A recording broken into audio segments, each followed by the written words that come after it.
أعوذ بالله من الشيطان الرجيم. بسم الله الرحمن الرحيم.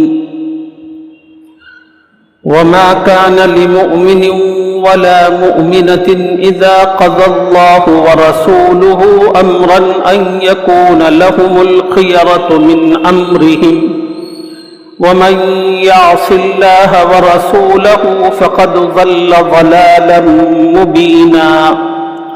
وَإِذْ تَقُولُ لِلَّذِي أَنْعَمَ اللَّهُ عَلَيْهِ وَأَنْعَمْتَ عَلَيْهِ أَمْسِكْ عَلَيْكَ زَوْجَكَ وَاتَّقِ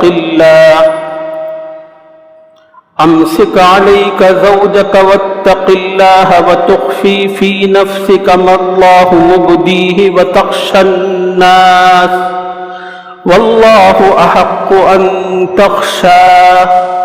فلما قضى زيد منها وطرا زوجناكها لكي لا يكون على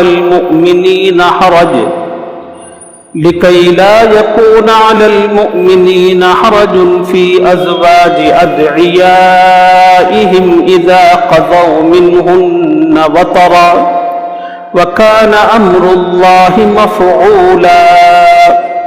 صدق اللہ العظیم.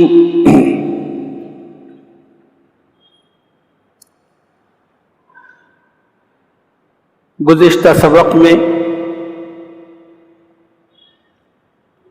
اللہ تعالیٰ نے مومن مرد اور مومنہ عورت سے متعلق 10 صفات کا ذکر کیا تھا. جو مومن مرد اور مومنہ عورت اپنی زندگی کو ان صفات سے آراستہ کرے گی اللہ تعالیٰ ان کی مغفرت فرمائیں گے اور اجر عظیم عطا کریں گے.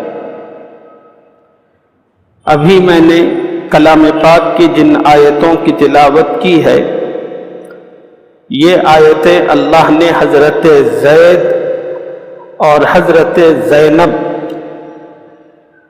رضوان اللہ علیہم اجمعین کی نکاح کے پس منظر میں نازل فرمائی.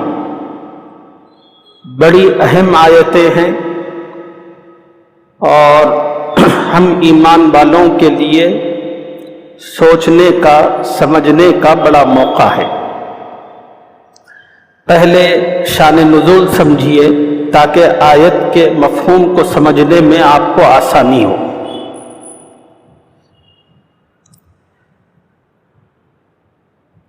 حضرت زید رضی اللہ عنہ کون ہیں؟ ایک 2 رکوع پہلے ان سے متعلق تفصیلات آپ حضرات کی خدمت میں آ چکی ہیں. ایک غلام تھے. اماں خدیجۃ الکبریٰ رضی اللہ تعالی عنہا نے عکاظ نامی بازار سے ان کو خریدا تھا اور وہ حضرت خدیجہ کی ملکیت تھے. جب رسول اللہ صلی اللہ علیہ وسلم کا حضرت خدیجۃ الکبریٰ رضی اللہ عنہا سے نکاح ہوا وہ بڑے ہوشیار اور چالاک تھے تو حضرت خدیجہ نے حضرت زید کو نبی علیہ السلام کی خدمت میں تحفتاً پیش فرما دیا. اب اس وقت سے حضرت زید ایک غلام کی حیثیت سے رسول اللہ صلی اللہ علیہ وسلم کے پاس رہ رہے تھے. اللہ کے نبی ان کے کھانے پینے کا، ان کی ضرورتوں کا، ان کی تربیت کا، ان کے اخلاق کا، ان کے سب معاملات کی دیکھ بھال فرماتے تھے. دوسری طرف یہ جو حضرت زید ہے یہ اصل میں غلام نہیں تھے، اصل میں ایک آزاد تھے، بچے تھے. ماں باپ نے ماموں کے پاس ملاقات کے لیے ان کو بھیجا تھا. بدقسمتی یہ کہ جب یہ اپنے ماموں کے پاس رہنے کے لیے گئے تھے تو وہاں ڈاکہ پڑا. ڈاکوؤں نے جہاں بہت ساری چیزیں سمیٹی وہیں پر اس چھوٹے سے بچے کو بھی اٹھا لیے. اور وہ دور غلامیت کا دور تھا تو انہوں نے اس بچے کو اٹھا کر اپنا غلام بنا لیا اور مارکیٹ میں لا کر اس بچے کو بیچ دیا۔ اور اللہ کا احسان ہوا کہ حضرت خدیجہ رضی اللہ تعالی عنہا جیسی نیک سیرت خاتون کو اللہ نے توفیق دی اس بچے کو خریدے، اور اس طرح وہ بچہ حضور صلی اللہ علیہ وسلم تک پہنچا، اب آپ کے پاس رہنے لگا۔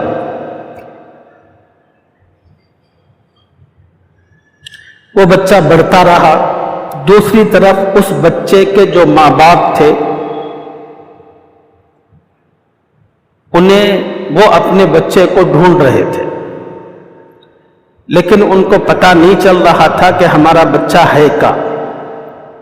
اتفاقی بات کہ حضرت زید جس گاؤں اور بستی کے رہنے والے تھے، وہاں کے کچھ لوگ تجارت اور کاروبار کے سلسلے میں آئے تو ان لوگوں کی نظر حضرت زید پر پڑی، انہوں نے پہچان لیا۔ گاؤں واپس جا کر حضرت زید کے والد کو بتایا کہ ہم نے تمہارے بیٹے کو مکے میں دیکھا ہے۔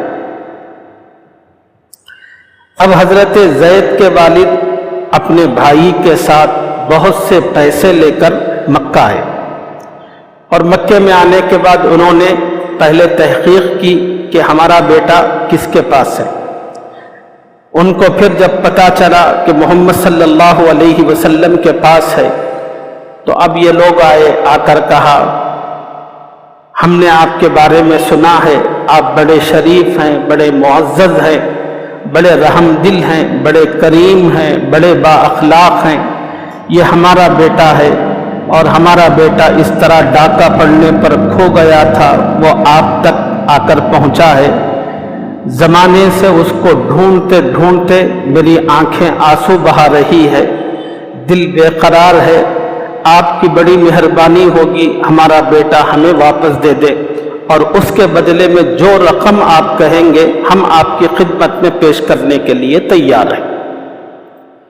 حضور صلی اللہ علیہ وسلم نے پوری بات سنی، سن کر حضرت زید کے والد سے کہا کہ مجھے پیسوں کی ضرورت نہیں ہے، میں زید کو اختیار دیتا ہوں، وہ جانا چاہے تو تمہارے ساتھ چلا جائے، میری طرف سے مکمل اجازت ہے۔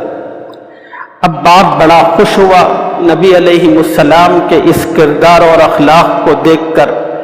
وہ اپنے بیٹے کے پاس آیا، چاچا بھی ساتھ میں تھا۔ اس نے حضرت زید سے کہا کہ بیٹا اب تو محمد صلی اللہ علیہ وسلم نے خوشی سے اجازت دی ہے، چلو ہمارے ساتھ، تمہاری ماں تمہیں دیکھنا چاہتی ہے۔ تو حضرت زید کی غیرت نے اس بات کو گوارا نہیں کیا، محمد صلی اللہ علیہ وسلم جیسے با اخلاق اور شفیق ہستی کو چھوڑ کر واپس اپنے گاؤں جائے۔ انہوں نے صاف انکار کیا۔ ماں باپ کو دکھ تو ہوا اس بات کا، مگر حضور صلی اللہ علیہ وسلم کو غیر معمولی خوشی ہوئی۔ تو اللہ کے نبی نے اس خوشی میں یہ کیا کہ اسی وقت حضرت زید کو آزاد کر دیا، اور آزاد کر کے کہا زید اب تک غلام تھا، اب میں اس زید کو اپنا منہ بولا بیٹا بناتا ہوں۔ اب وہ جو ماں باپ تھے ان کو تھوڑی بہت تکلیف تو تھی، مگر نبی علیہ السلام کے اس عمل کو دیکھا تو وہ اور بھی زیادہ متاثر ہوئے، خوش خوش ماں باپ چلے گئے۔ اب حضرت زید نبی علیہ السلام کے منہ بولے بیٹے کی حیثیت سے آپ کے پاس رہا کرتے تھے۔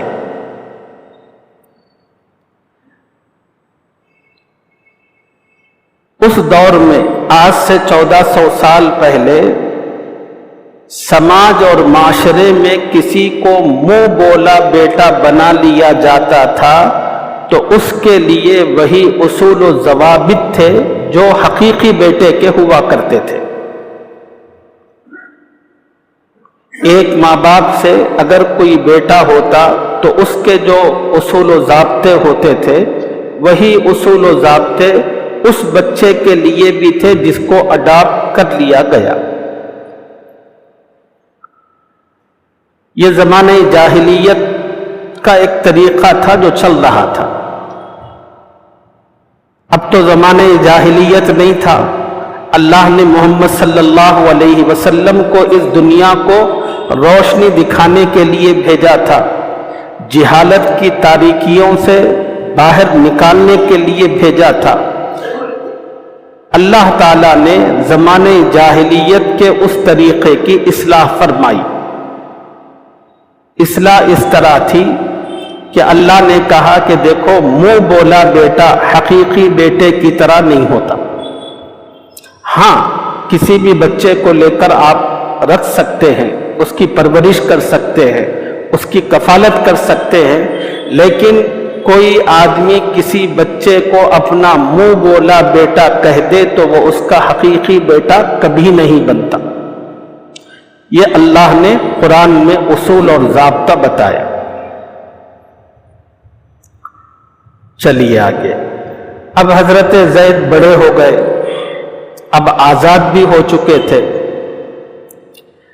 اب نکاح کا مسئلہ درپیش تھا۔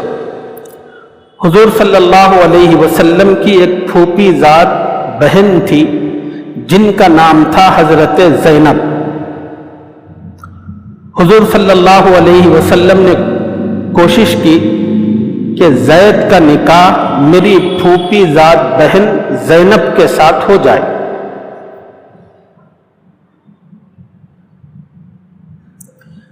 اور حضور صلی اللہ علیہ وسلم کی یہ جو چاہت تھی، یہ حضرت زینب کے سامنے اور ان کے بھائی عبداللہ بن جہش ان دونوں کے سامنے آئی۔ اب جب ان دونوں نے یہ خبر سنی کہ رسول اللہ صلی اللہ علیہ وسلم زید کا نکاح زینب سے کرنا چاہتے ہیں، تو زینب نے بھی پسند نہیں کیا، عبداللہ بن جہش جو بھائی تھے انہوں نے بھی پسند نہیں کیا۔ اب ان کے پسند نہ کرنے کی وجہ کیا تھی وہ سنیے۔ اس لیے کہ حضرت زینب قریش کے ایک معزز قبیلے بنو اسد سے تعلق رکھتی تھی۔ اس دور کے اندر خاندان اور قبیلوں پر لوگ بہت فخر کیا کرتے تھے۔ جیسے آج کے دور میں کسی آدمی کے پاس کھرب ہو، بلینر ٹریلینر ہو، تو وہ چیز جس طرح آج ایک فخر کی چیز ہے، اس دور کے اندر اونچا خاندان، اونچا قبیلہ یہ عزت کی چیز تھی۔ سب سے زیادہ آدمی کی عزت جو ویلیو لگتی تھی وہ اس بات سے کہ آپ کس قبیلے سے۔ آج سماج میں کیا ہے، تو کتنی پراپرٹی کا مالک ہے، اس دور کے اندر تو کس خاندان سے۔ تو عرب کے اندر سب سے عزت والا خاندان قریش کا تھا، اور پھر قریش کے خاندان کے بہت سی شاخیں تھیں، ان میں سے ایک شاخ بنو اسد کی تھی۔ تو حضرت زید ایک غلام آدمی تھے، تو یہ میچ نہیں ہو رہا تھا۔ تو اس لیے حضرت زینب نے بھی اس کو پسند نہیں کیا، اور ان کے بھائی عبداللہ بن جہش نے بھی اس کو پسند نہیں کیا۔ تو اللہ نے اس پس منظر میں قرآن کی یہ آیت نازل فرمائی۔ یہ سچویشن پر خدا نے یہ آیت نازل فرمائی۔ اب اس آیت میں اللہ نے کہا کیا ہے یہ سمجھنے کی بات ہے۔ وَمَا كَانَ لِمُؤْمِنٍ وَلَا مُؤْمِنَةٍ إِذَا قَضَى اللَّهُ وَرَسُولُهُ أَمْرًا أَن يَكُونَ لَهُمُ الْخِيَرَةُ مِنْ أَمْرِهِمْ، کسی ایماندار مرد اور ایماندار عورت کو حق نہیں ہے جب اللہ اور اس کا رسول کسی کام کا حکم دے تو وہ اس کام میں اپنا بھی کچھ اختیار سمجھے۔ اللہ نے بتا دیا حضرت زینب اور حضرت عبداللہ بن جہش بھائی بہن کو کہ بھائی محمد صلی اللہ علیہ وسلم نے اگر فیصلہ کیا ہے تو یہ محمد صلی اللہ علیہ وسلم کا کوئی اپنا فیصلہ نہیں ہے، یہ خدا کا بھی فیصلہ ہے۔ اب جب اللہ اور اس کا رسول کسی معاملے میں فیصلہ کر دے اور کسی چیز کو سوچے اور سمجھے تو پھر ایمان والوں کے پاس اللہ اور اس کے رسول کی وہ بات آنے کے بعد اب کوئی اختیار باقی نہیں رہتا۔ ایمان والے کا کام بس ایک ہی ہے کہ اپنے آپ کو سلنڈر کر دے، اللہ اور اس کے رسول کے حکم کے سامنے جھک جائے، باقی کوئی دوسرا آپشن نہیں۔ جب یہ آیت نازل ہوئی، آیت نازل ہوتے ہی حضرت زینب اور عبداللہ بن جہش دونوں ڈر گئے۔ وہ اپنی جگہ یہ سمجھ رہے تھے ہو سکتا ہے کہ یہ حضور صلی اللہ علیہ وسلم کا مشورہ ہو، لیکن اب اللہ کی آیت آئی تو اب پتا چلا کہ یہ مشورہ نہیں تھا، ایک حکم تھا یہ۔ اب ہم اپنی بات سب چھوڑتے، اب اللہ اور اس کے رسول کی رضا پر راضی رہتے ہیں، خدا اور رسول کی چاہت کے مطابق ہم نکاح کے لیے تیار ہیں۔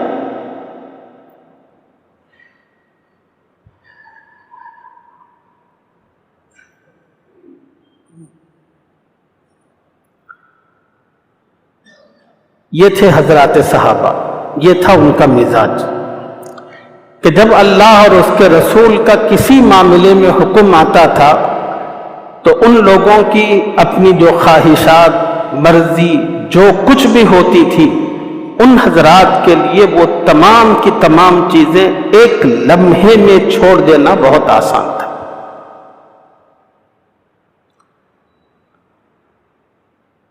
قرآن کی یہ آیت مفسرین نے فرمایا کہ اللہ تعالیٰ نے حضرت زید اور حضرت زینب کے نکاح کے پس منظر میں نازل فرمائی، مگر مفسرین نے فرمایا کہ اللہ اور اس کے رسول کا یہ حکم صرف اس نکاح کے حد تک نہیں ہے، دین کے تمام معاملات میں بھی یہی حکم ہے ایمان والوں کے۔ اللہ اور اس کے رسول نے بتا دیا ہے ایک مومن کو جینا کیسے ہے، ایک مومن کا عقیدہ کس طرح ہونا ہے، ایک مومن کی عبادت کس طرح ہونی ہے، ایک مومن کی تجارت کس طرح ہونی ہے، اس کے معاملات کس طرح ہونا ہے، اور اس کا رہنا سہنا، اس کا اٹھنا بیٹھنا، اس کا بولنا چالنا کس طرح کا ہونا چاہیے، اس کی خوشی کس طرح کی ہو، اس کا غم کس طرح کا ہو، تمام کی تمام چیزیں اللہ اور اس کے رسول نے بتا دی۔ لیکن ہم ہیں دوسری طرف اسی اللہ رسول پر ایمان کا دعویٰ رکھنے والے، ہر چیز میں اللہ کی مخالفت ہے۔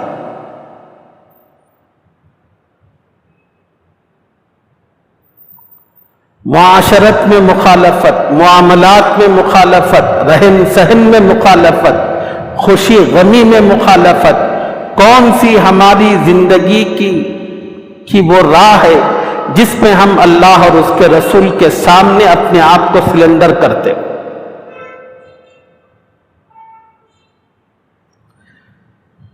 ہم ہیں تو مسلمان، مگر فیصلہ وہی پسند کریں گے جو ہماری من مرضی کا ہوگا۔ اللہ رسول کی کوئی بات ہماری مرضی کی موافقت میں ہوگی تو وہاں سر جھکائیں گے، جہاں اللہ رسول کی کوئی بات ہماری خواہشات سے متصادم ہو، ٹکراتی ہوئی نظر آئے تو وہاں سے ہم فوراً دور بھاگ جائیں گے۔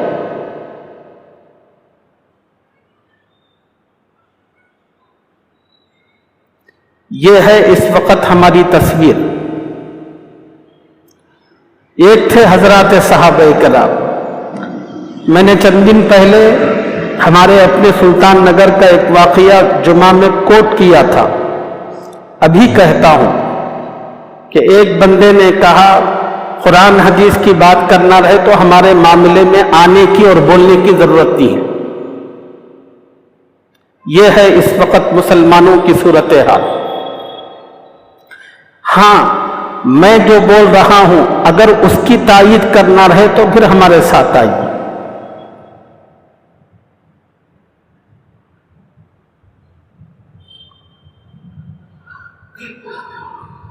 وَمَا كَانَ لِمُؤْمِنٍ وَلَا مُؤْمِنَةٍ إِذَا قَضَى اللَّهُ وَرَسُولُهُ أَمْرًا أَن يَكُونَ لَهُمُ الْخِيَرَةُ مِنْ أَمْرِهِمْ۔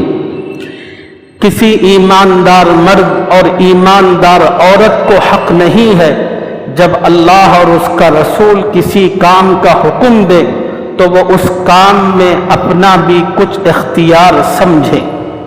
وَمَن يَعْصِ اللَّهَ وَرَسُولَهُ فَقَدْ ضَلَّ ضَلَالًا مُبِينًا، سنو جو شخص اللہ اور اس کے رسول کی نافرمانی کرے تو وہ کھلی گمراہی میں پڑا۔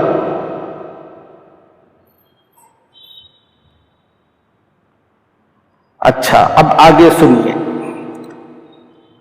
آیت نازل ہوئی، حضرت زینب نے نکاح کر لیا، مگر نکاح کے بعد ان دونوں کے درمیان نباہ نہیں ہو پا رہا تھا، حضرت زید میں اور حضرت زینب میں۔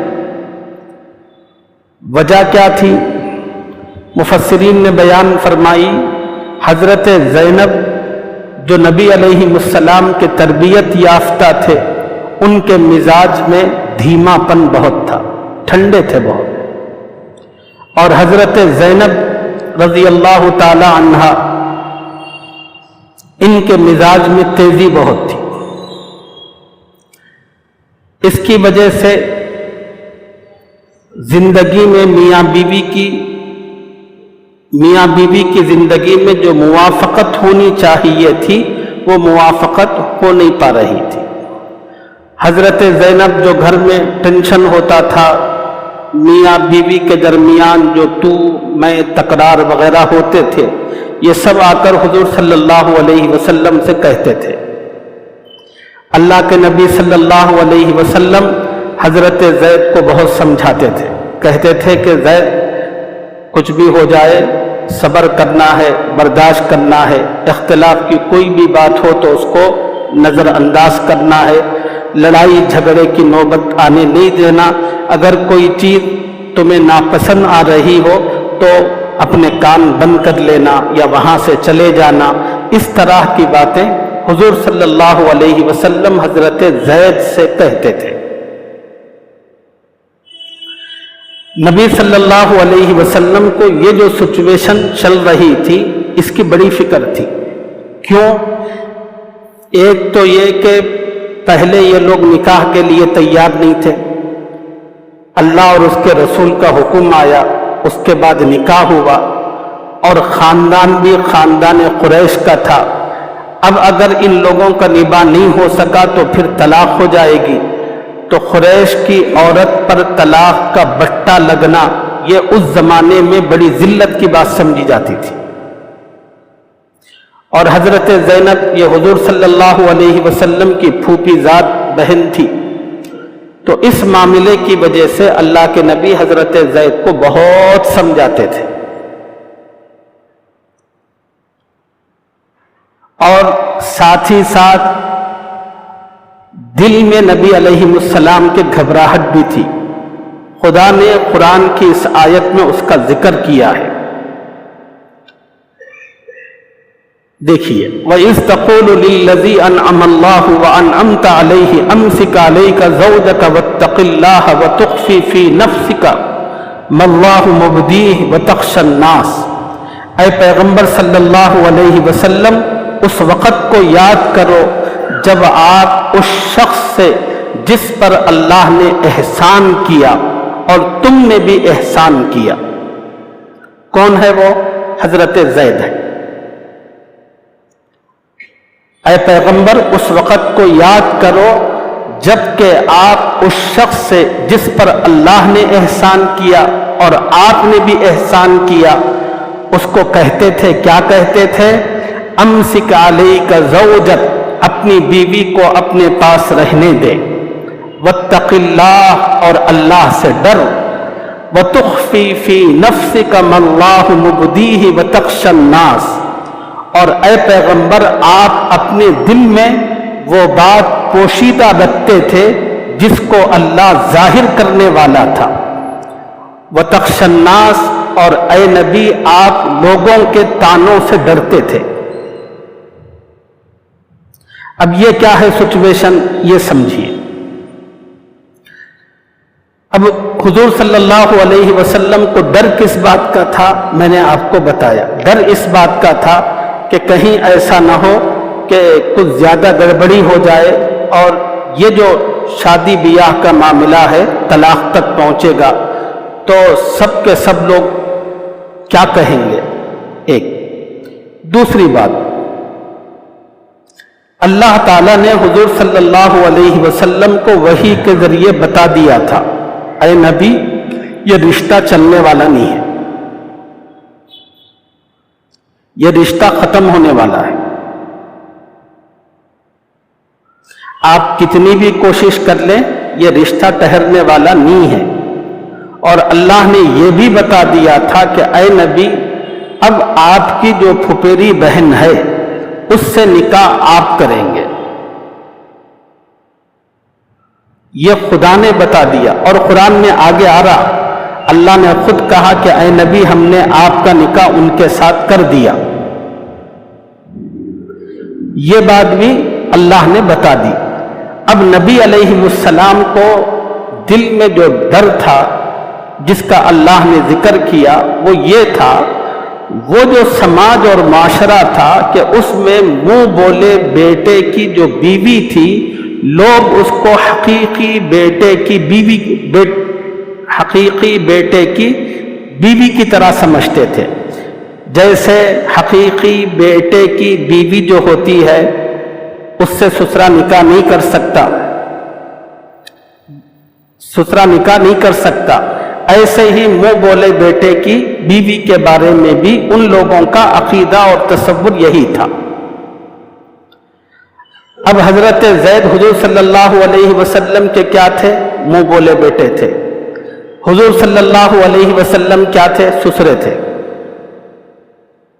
اس سماج کے لحاظ سے سوچو. تو اب یہاں پر اللہ نے بتا دیا تھا کہ اے نبی یہ رشتہ جمنے والا ہے نہیں، اب آپ یہ رشتہ ختم ہو جائے گا، عدت پوری ہونے کے بعد اب آپ کو نکاح کرنا. تو حضور صلی اللہ علیہ وسلم کو یہ فکر تھی کہ پتہ نہیں اب لوگ کیا کیا تانے ماریں گے، او دیکھو اپنے بیٹے کی بیوی سے نکاح کر لیا، پتہ نہیں کیا کیا کہیں گے، یہ فکر تھی. تو اللہ تعالیٰ نے کہا کہ اے نبی آپ کو لوگوں سے ڈرنے کی، لوگ کہتے کیا ہیں، یہ سب سننے سمجھنے کی ضرورت نہیں. اللہ اس بات کے زیادہ مستحق ہے کہ آپ اللہ سے ڈریں، اس لیے کہ اللہ تعالیٰ اس سچویشن کے ذریعے اس دنیا کو ایک نئی راہ دکھانا چاہتے ہیں. اللہ دنیا کو یہ بتانا چاہتے ہیں کہ اے لوگوں، منہ بولے بیٹے کی بیوی حقیقی بیٹے کی بیوی کی طرح نہیں ہوتی. حقیقی بیٹے کی بیوی سے تو نکاح نہیں کیا جا سکتا، مگر منہ بولے بیٹے کی بیوی سے نکاح کیا جا سکتا ہے. یہ مسئلہ اللہ دنیا کو بتانا چاہتے تھے. اور یہ معاملہ اتنا شدید تھا، اگر کسی اور مثال کے ذریعے خدا اس بات کو سمجھانا چاہتے تو ہو سکتا ہے کہ لوگوں کے ذہنوں میں یہ مسئلہ اتنی وضاحت کے ساتھ نہ آتا. اللہ نے اپنے محبوب کو اس معاملے میں ایک نمونہ بنا کر امت کے سامنے حق اور حقیقت کو واضح فرما دیا اور قیامت تک آنے والے لوگوں کے لیے ایک راہ دکھائی. حقیقی بیٹا ہوتا ہے، منہ بولا ہی ہوتا ہے، اس کا حقیقت سے کوئی تعلق نہیں ہوتا.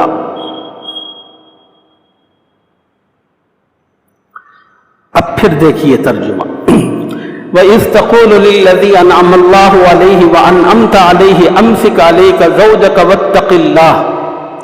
اور اے پیغمبر صلی اللہ علیہ وسلم اس وقت کو یاد کرو جب آپ اس شخص سے جس پر اللہ نے احسان کیا اور آپ نے بھی احسان کیا.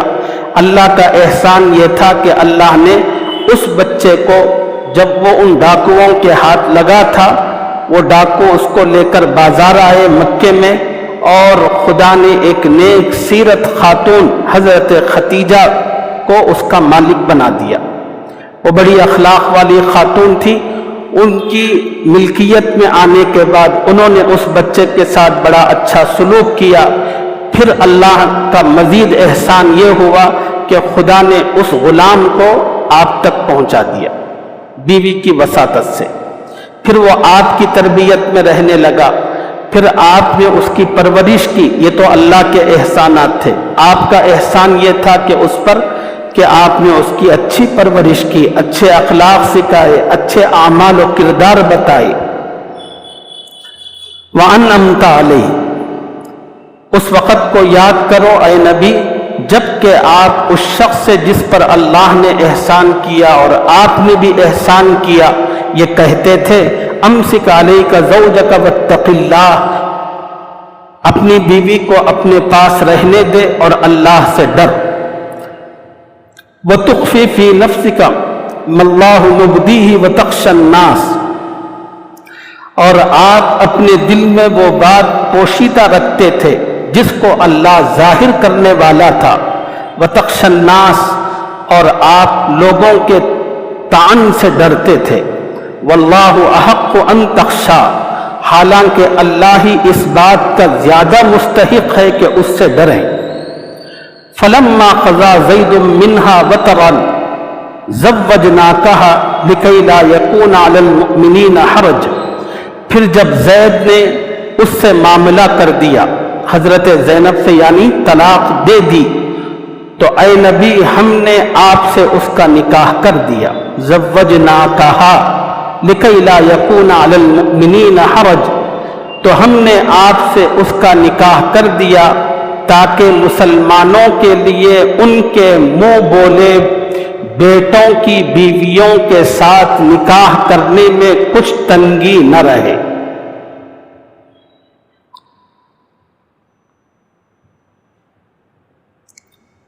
اذا قضوا منہن وطرا، جبکہ وہ ان سے معاملہ پورا کر دیں، یعنی طلاق دے دیں اور طلاق دینے کے بعد وہ عدت بھی گزار لیں، تو اب اس کے بعد آپ کو مکمل اختیار ہے، اللہ کی طرف سے اجازت ہے ہر کسی کو قیامت تک وہ اس کی بیوی سے طلاق دی ہوئی بیوی سے نکاح کر سکتا ہے. وَكَانَ أَمْرُ اللَّهِ مَفْعُولًا، اور اللہ کا یہ حکم تو ہونے ہی والا تھا. اللہ تعالیٰ اپنے کرم سے کلام پاک کا صحیح فہم اپنے کرم سے ہم سب کو عطا فرمائے. آمین یا رب العالمین. وآخر دعوانا الحمد للہ رب العالمین.